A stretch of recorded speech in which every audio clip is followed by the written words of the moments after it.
I want to start this video, which chronologically is the fourth in this series, by working through some ideas prompted by an exchange in comments on a YouTube video about evangelicals moving in the direction of more sacramental forms of worship with formal liturgy, a position which I see referred to as neo-trad, neo-orthodox, neo-sacramental. So the comment was, maybe there's something there, but it feels a bit like cosplay to me. I think those medieval forms of Christianity grew organically out of a specific time and place. And while there was wisdom and truth in those forms, I'm not sure you can just reinstitute them now that we no longer have that medieval world. I had to look up the term cosplay, and Larping was also used later in the exchange in the comment section. So for those who are also not familiar with those terms, cosplay is costume play and LARPing is live action role playing, neither of which I really know much about. I gather it's about people who dress up in the costumes of their favourite programmes, films, historic periods or events, or just genre type costumes, and then go to events where they can live out those characters that they dress up as. Now, I found the question very helpful in thinking through some aspects of my project of working with the traditional, symbolic, liturgical, sacramental, dramatic, to speak to those experiencing existential angst due to the meaning crisis, and adding another layer of warning in embarking down this particular road. Now, an immediate question I have is how much of this is primarily an American analysis. In America, it appears to me that a substantial element of the traditional has to be imported because, as a general statement covering most of the country, European culture and that tradition that these people are working in has only been in America for, what, maybe a couple of centuries. In UK, we're not in any way creating, inventing a tradition from nowhere or importing it from outside. We're not looking to others to find ways of dressing up to make us feel as if we have something authentic.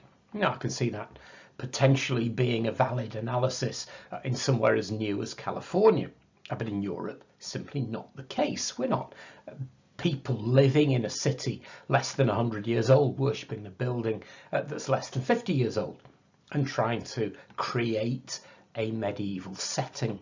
In UK, we're often worshipping in buildings which, well, they can be anything up to 1500 years old, using liturgy developed in those churches over the centuries, wearing robes which have a steady evolution in the way that clergy have dressed in those churches over the centuries. Even when I was living in big industrial cities, Manchester, Liverpool, Birmingham, very new compared with the ancient places I've lived since, like Warwick and Salisbury, the church traditions were still rooted when placed nationally. And the church buildings, mainly Victorian Gothic in those big cities, felt completely at home, and for most people not really distinguishable from the genuine Gothic to be found once you moved out into the rural areas outside the city, or even to the old villages which were now incorporated into those huge conurbations.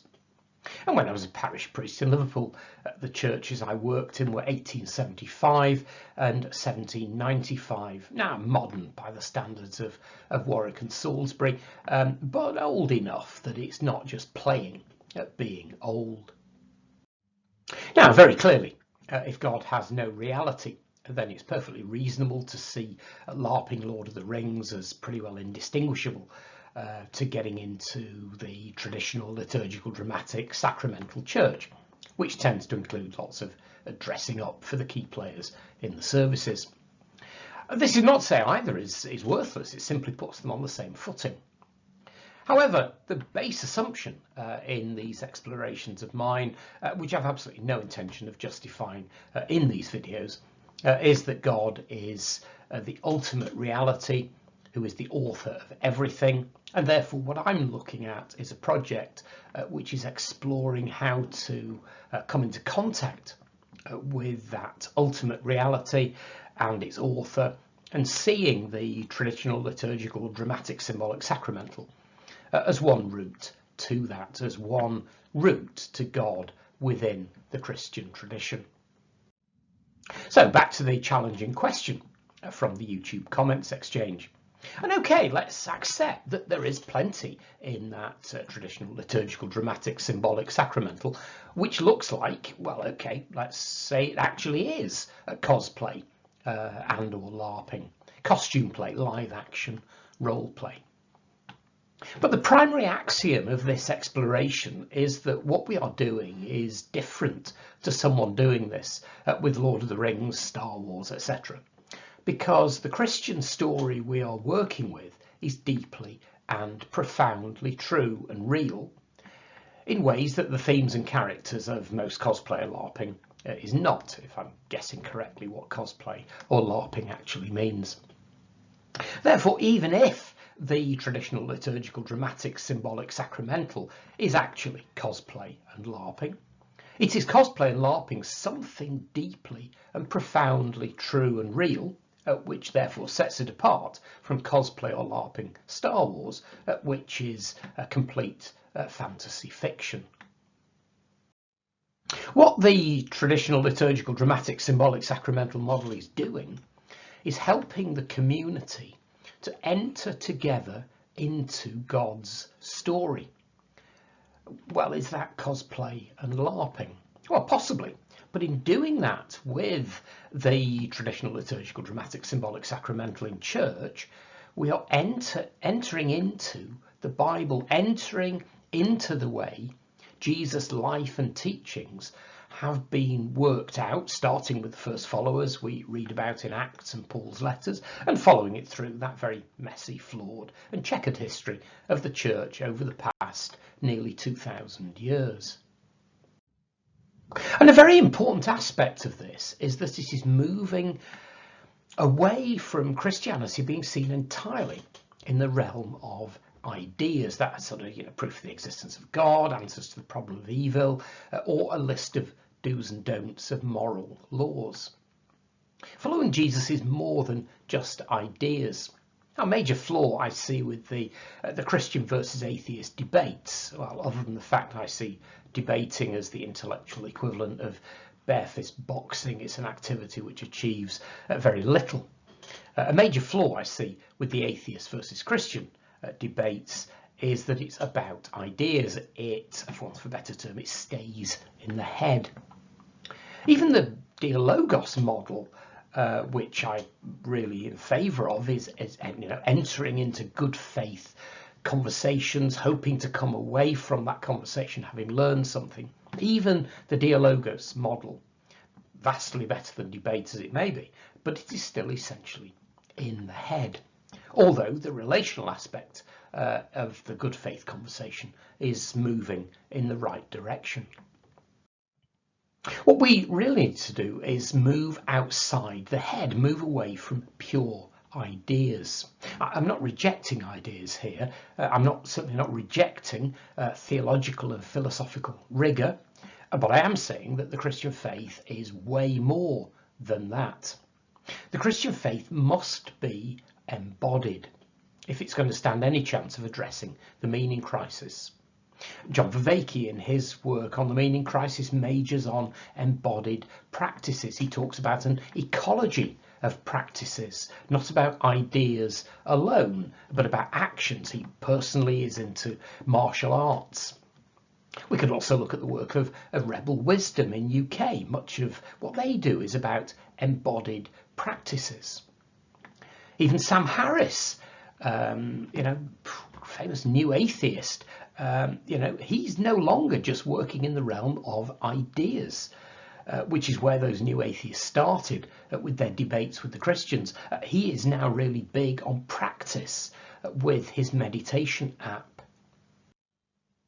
So we can look at the traditional, liturgical, dramatic, symbolic, sacramental model of Christian worship as an embodied practice, entering into the stories of Christianity so those stories live out of us.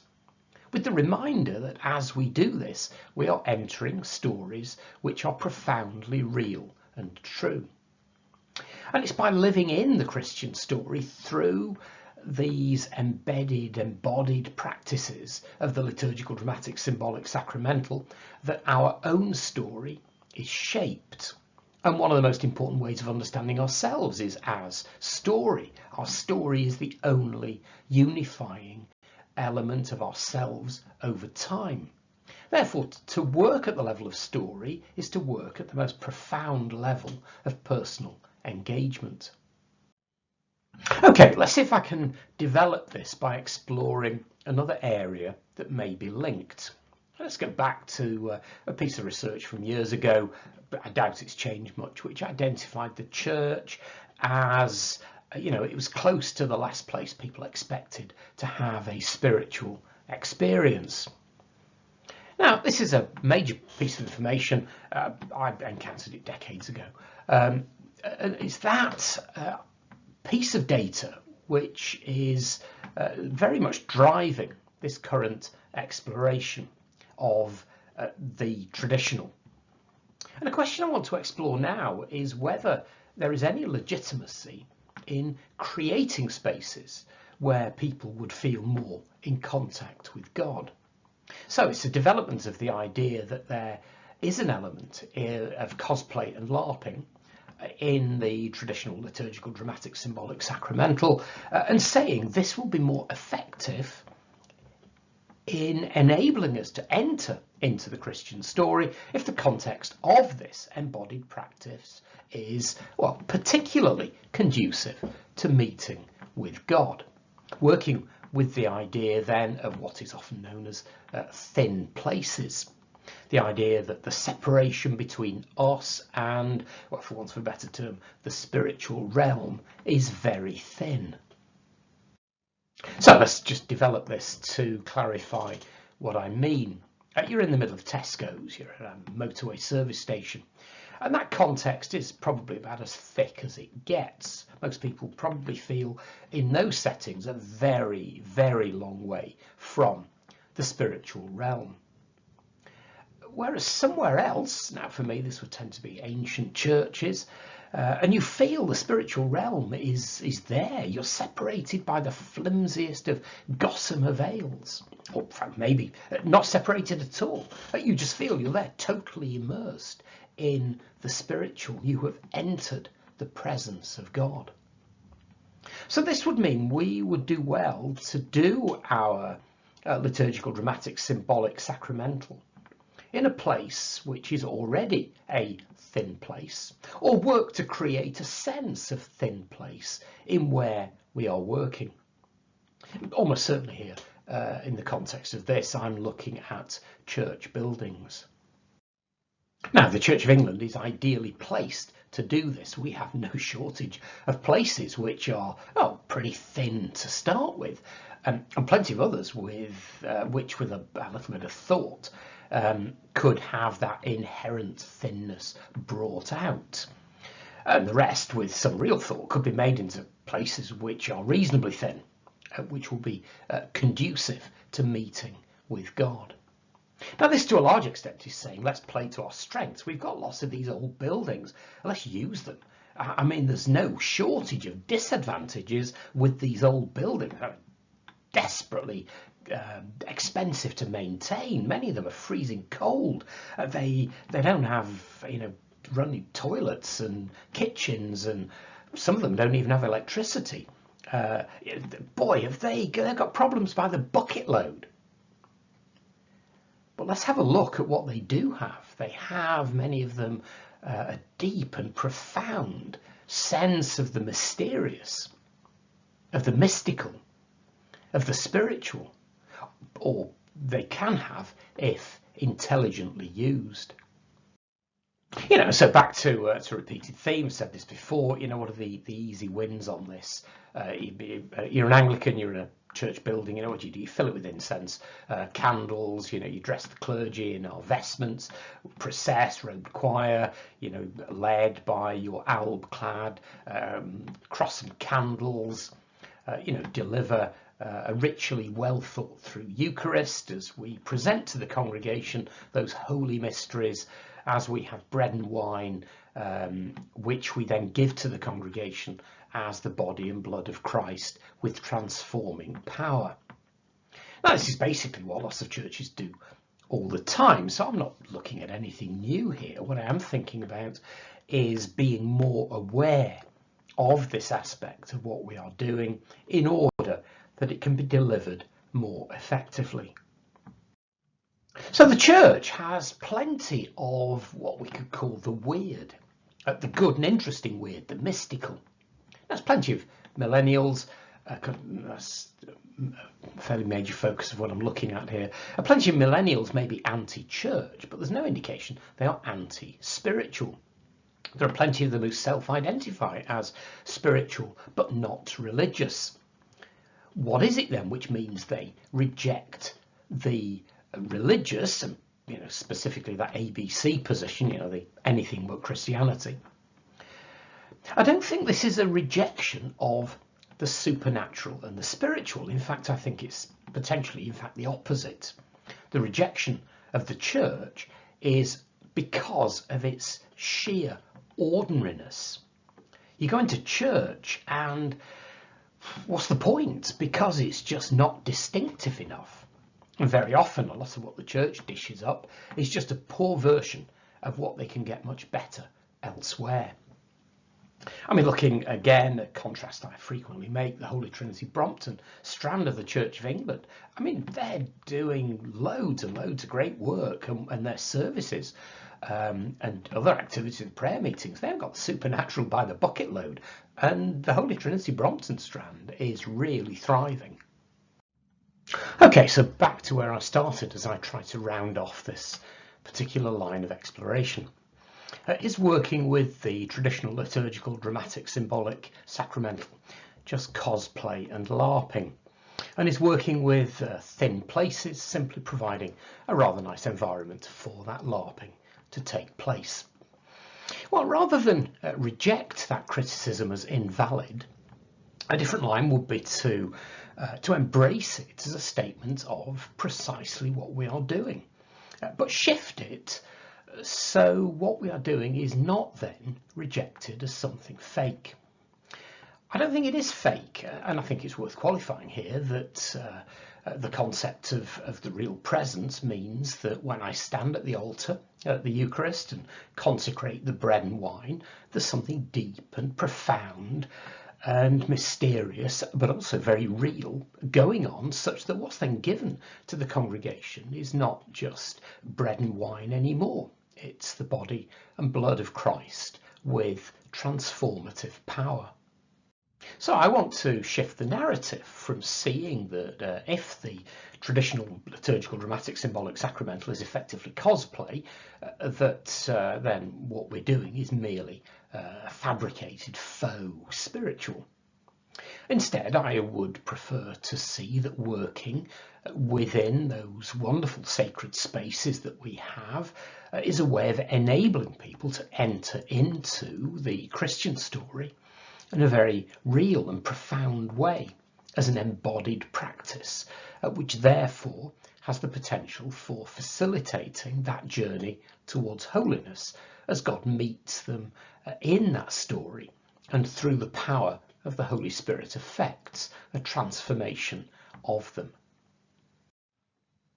Probably then the simple summary then of what I'm exploring here is the necessity to do our worship very well.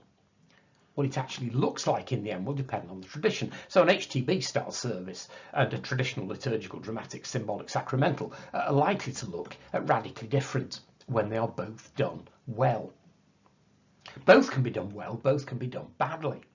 So it's not about which tradition is being chosen, but the way that tradition is being developed. And here, this series of videos are exploring the traditional, using the liturgical, dramatic, symbolic, sacramental in order to speak into the meaning crisis.